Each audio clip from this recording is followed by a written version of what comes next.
Well, hello, everybody, and welcome to this episode of Mastering Midlife, How to Thrive When the World Asks the Most of You. Today, I've asked Dr. Marta Illueca. I screwed it up, Marta. Say it for me properly. Marta Illueca. Marta Illueca. I want to actually read her bio because Marta's bio helps you understand why I asked her to be on the podcast.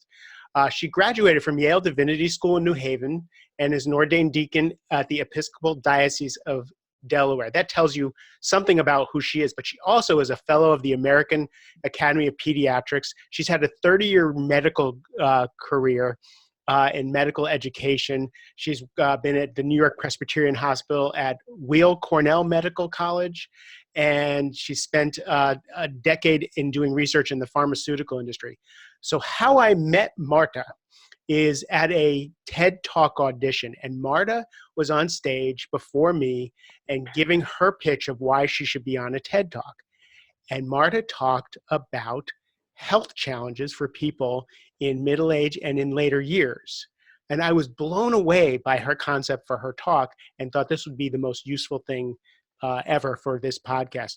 Marta, welcome to the show, and thank you so much for spending time with me. Thank you, Mark. Thank you so much for having me here. And also thank you for paying attention to what it means to arrive at midlife, because I think that was really at the core of what I did in that mini presentation. And it's also at the core of what I'm doing. So yeah, as you said, I worked as a physician for almost 30 years, and then I became a deacon with the Episcopal Church. But interestingly, I have been also, and I'm soon to complete a program in pain medicine. It's called the PrEP program, Pain Research, Education, and Policy. And one of the things that we do, this is with Tufts University Medical School, is look at all things concerning pain and suffering. And my interest as a former doctor and now an Episcopal minister is all things connected to the spiritual aspects of pain and spiritual aspects of life, because after all, we are body, mind, and spirit. And for people like you and me who are in middle age, one of the challenges that we have is how do we, in a healthy way, thrive in a society that is very hard on us. It is a very important thing to ponder. One of the things that has really made me think about recently, and this I specifically study in one of my courses. Actually, this was a medical journalism course that I did at Tufts with Mark Childs and Professor Lisa Gualtieri. And my project for that course was precisely about what I call the most depressing news of the decade. Now, these are not new news and things that people may not think are that important, but the truth to be realized is that people that are about to enter or who are already in midlife may not be aware that trends in middle-age mortality across our nation are pointing towards a troublesome reality. And this is a reality despite the fact that overall life expectancy has been going up, but not exactly for middle-aged people. Actually, death rates are on the rise for people our age. Can you elaborate on that? Why are death rates on the rise for middle-aged people? Yeah, absolutely. Well, if we look at recent data from the Centers of Disease Control, we can see, first of all, some of the top causes of death.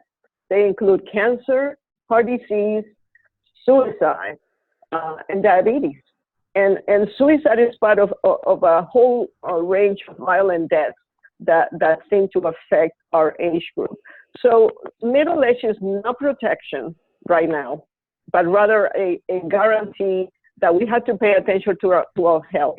We need to step up to the plate because these are our most productive years. And what is happening, which is very interesting and very worrisome, is that people seem to be taking control more and more of their deaths and not of their lives and their taking health. Control of our deaths, not our lives. That had the whole auditorium lean forward in their seats when you said that. Yeah, well, thank you for watching because I couldn't tell from up there. And by the way, just for transparency, I never made it to an official TED Talk, so we are not really impinging on any rights. Right. This is an exercise that I did for 2 minutes. But you're right, there was an audience, and I'm happy that it seemed to catch their attention. So anyhow, I don't have an exact answer, but I would love to share some interesting data that sheds light on why this may be happening. For example, in a recent groundbreaking study by D.D. and Case from Princeton University, they had data showing that in the past decade and a half, middle-aged white Americans are dying faster and younger than their European and African American counterparts. So even in the face of financial disparities that may seem to favor middle-aged Americans, the truth is that they are not faring better than their European and African American so money is not going to save peers. us. Exactly. And what's very interesting, and I was blown away by seeing that the authors of this study are not even medical people. They are more economists than anything. But they have found that the region report back in 2014. Marta, I'm going to ask you to repeat that because you faded out. You say after you said economist, you faded out. I can edit it. If you would repeat that, it would be great. Okay, so after what point? After you said what was really interesting was they're economists, not doctors. Everything after Correct. that went away. Yeah. So it turns out that they had continued to refine their research over the years, and they found that there is this condition they call diseases of despair. So this is about drugs, about drinking, about suicide. But then they updated their findings because they added something that to me as a spiritual practitioner is extremely important. They spoke about lack of hope or failure to achieve the life goals of each person. And if we're losing hope, we become a very, very stressed society. And then we are at the mercy of chronic stress, which is really a deadly physiological condition, by the way. I just want to mention that there's an article that summarizes this data in the Washington Post last year by Aikenback and Keatings. So just to put that out there. But anyway, coming back to why are these things happening? This data by D.D. and Case is very important at a time when suicide rates are at an alarming high in our society. The CDC, Centers for Disease Control, have reported an increase in 25% in suicide rates since 1999. I mean, that is something to make us take a step back and ask ourselves what is going on. And I think our middle-aged contemporaries, and you and me, maybe we need to stop and take stock of what are our health needs. We tend to be in control of our money, our finances, our diet, our nutrition, our goals, but I don't think we're in control of our health. That's part of your point, is that you said we are in control of our deaths. It seems we're more in control of our deaths than we are in our health. Absolutely. And, you know, one thing that I can tell you as a fact is, being a physician myself, is that our healthcare is very advanced. I don't want to minimize that. And we have ways to screen for almost every disease in the book. But it is not a very dynamic system in that it is largely reactive. You come to me, the doctor, so that I can tell you how you are doing, or because you have a health issue. But my message today is that we need to be more proactive and less reactive. We need to know if we are at risk for any of those more common causes of death. And if we are, we need to take a step up in terms of taking better care of ourselves. And you have a way of predicting that, don't you? Well, I am working on that, and I'm going to share that with you. I do want to mention real quick that I suspect that what we are defining as middle age is soon going to be shifting towards a younger age group. Because if we're dying younger, even if the general population is living longer, but middle ages are not necessarily living longer, then our middle age point is going to come down. You know, the life expectancy in the United States is around 78 years. If you look at the CIA's World Fact Book, the United States, out of 224 countries, is number 43 in life expectancy. So that's 78 years old. If you cut that in half, we're talking late 30s. So attention, people who may be listening who are 20s, 30s, especially 30s, don't think that you don't need to worry. This is the time to really take care of ourselves. And yeah, I have been working in something that's called the Health Smart Quiz. Because my idea, my message is that we need to be health smart, not a health stat. So what you're saying, you have this health smart quiz to help you be health smart and not a health stat. Yes. That gets my attention and anybody who's listening.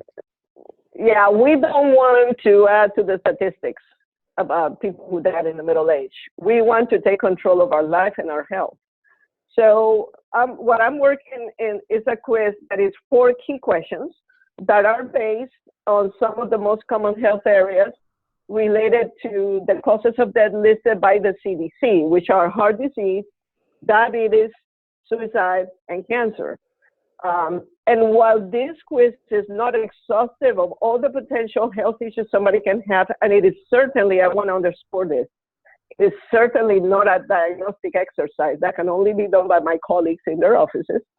It is certainly a first step to motivate people to learn about their own health. So, you know, basically what we do is I would ask you 4 short questions to see how much in control you are of your health. I would ask you if you have a healthy heart. And the 4 questions are yes or no. So the question is, if do I have a healthy heart? And if I answer yes because I just went to the doctor and they did a stress test, then I'm in good shape. If I answer no, that's another interesting thing. And then if I answer I actually don't know, that's another piece. That's the general idea.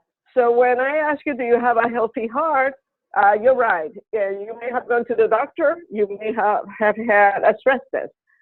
But you may not have had a stress test, not if you're in your 20s. However, you probably should know what your blood pressure is. High blood pressure is a big health issue out there. And if you don't know what your blood pressure is, you are at risk. So you don't need to have the most sophisticated tests out there. There's certain basic things. If you have had a yearly physical exam, your doctor will listen to your heart.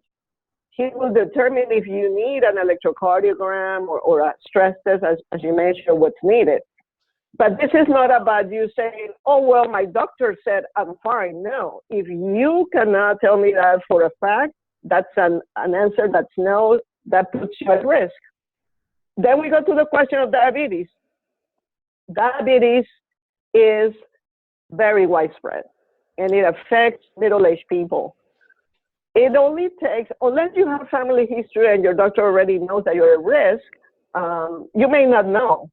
And it takes a blood test. When you go for a yearly physical exam, you get a panel of blood tests. You want to ask your doctor specifically, am I at risk for diabetes? If you cannot answer that question, again, that puts you at risk. Then we go into the area of mental health and spiritual well-being. Are you happy or not? If you're not happy, why are you not happy? Are you depressed? If you're depressed, you're at risk for suicide. Right. If you have other mental health issues, you could be at risk of suicide or other mishaps. And there is so much help right now for mental illness. It really is not justified to have people not look for help. And Yes. So one of the things that I've been reading is that people who are lonely their life expectancy is the same as someone who smokes 3 packs of cigarettes a day. So Yeah, and loneliness. loneliness, you just hit the jackpot. December 12th, last Wednesday, Wall Street Journal had a big write-up about loneliness. Loneliness is heavily affecting millennials, and it is affecting baby boomers and Generation X. Loneliness is a big thing to watch for, and that goes into that bucket of are you happy or not. And then, of course, if you are a believer, if you believe in a higher power, that is also very helpful because, again, we are body, mind, and spirit. Our spirit also needs care, it needs attention, it needs nurturing. Have you ever spoken to a pastor or to a spiritual counselor or, whatever you want to call it? If you are in connection with a higher power, that is a very helpful thing to help build up your own health. And then, of course, there is the issue of cancer. It is largely unpredictable when people and if people are going to die for cancer, but there are certain things that we know about middle age. Colon cancer is on the rise. Colon cancer is killing about 50,000 people per year, and it's something that we know how to detect early. And everybody has said about a colonoscopy, which I call the internal selfie. The doctor looks with a camera. The internal selfie. The internal selfie. Everybody takes selfies. There's your doctor with a special camera. Hey, look and see if you have anything that looks like cancer that can be fixed. Usually, if it's a little thing, it can be fixed right away. If not, at least hopefully it can be caught ahead of time. What is the fourth question? Do you have cancer? It's about cancer. Do you know if you're at risk for cancer? Okay. Yeah. Now, colon cancer is not the only cancer. Of course, you got to look at family history. But at least knowing about colon cancer in middle age already takes away a big part of the health risks that we face. Would you put skin cancer in there also? Yeah. Good, because that seems to be an easily checked thing that caught early is not fatal. Absolutely. And that brings me to then what do you do with this questionnaire and with the answers? Well, there are 4 things that you do. And skin cancer comes in the very basic thing, which is to get a physical exam. Physical exam will rule out a lot of things. And if you have a normal physical exam, it is a wonderful source of comparison if ever something was to show up that wasn't there before. Then in that visit, you get a panel of blood tests. And for sure, you will usually get checked for diabetes and other things. And then depending on your family history or whether you have any health concerns, that cannot be included in that blood panel. Then you got, again, the screening for cancer, screening for colon cancer. And I don't want to scare everybody about the internal selfie. There are other ways that are non-invasive. But your doctor will determine what is the best thing for you. And then, of course, there's the issue about your mental and your spiritual health. Maybe talking to a pastor, to a counselor, or just checking in and letting these people who see a large number of folks help you figure out if you're well-grounded, or if you have any risk for depression, or if you have issues that you know about, you can have them taken care of. So I think that kind of wraps up my idea of how do we help each other decrease, the risk for being a statistic. And for middle-aged Americans, and with the example of colon cancer, for middle age, we're talking about 1 in 25 people can be diagnosed with new instances of colon cancer. And if you come from a high school class of 100 or 200 people, can you imagine? This is your high school reunion coming up where you could be missing, one of your classmates. I hope that that's helpful. That's very helpful. I think you gave people a very simple way to take some responsibility for their health in their later years. Can you just repeat the 4 questions for me? Of course. Do you have a healthy heart? Yes or no? Okay. Do you know if you're at risk for diabetes? Okay. Are you at risk for cancer? And are you happy or not happy? Those are the four questions. If you can answer those four questions, you have a good chance of becoming more health smart than becoming a statistic. Exactly. So Yeah. simple and And so useful. I hope everybody wrote that down. Those will be in the show notes also. yeah, Marta, yeah. what's, But please, go ahead. I just want to please remember that this is not about you thinking that you have a healthy heart, because you may be running 5 miles every day and God forbid, you could have a heart attack. So this is about the things that qualify those four things. And Mark, I'm hoping that I'll be able to come up with a more formal write-up of the Health Smart quiz that you might be able to share, with your public. I think they're brilliant. I think they're useful, and I think that's silly if you don't get on the TED stage. I think that's something that should happen. So tell me, what are you working on now? What's next for you? Yeah, so I was ordained a deacon in the summer, and I will be ordained to the priesthood in the Episcopal Church coming in the spring. And what I'm hoping to do is to combine my pastoral work with my medical background and also with my research that I'm doing for the pain program with Tufts Medical School, which for the most part is centered around spiritual pain and all the spiritual aspects of suffering, illness, depression, addiction, etc. And where can people find you? Do you have a website or LinkedIn? Yeah, LinkedIn is the easiest way to find me. Marta Illueca, Illueca. If you put my name and LinkedIn in Google, it will come right up. And would love to hear from people. I will actually put that in the show notes. So I really thank you, because everything that you spoke about today is the reason I'm doing this podcast, the reason I'm writing the book, and what I do in my everyday coaching practice. But the challenges that you spoke to when you were on the stage just seared my heart. And I really appreciate you being so clear and giving people such good, clear advice. I thank you for being on the show.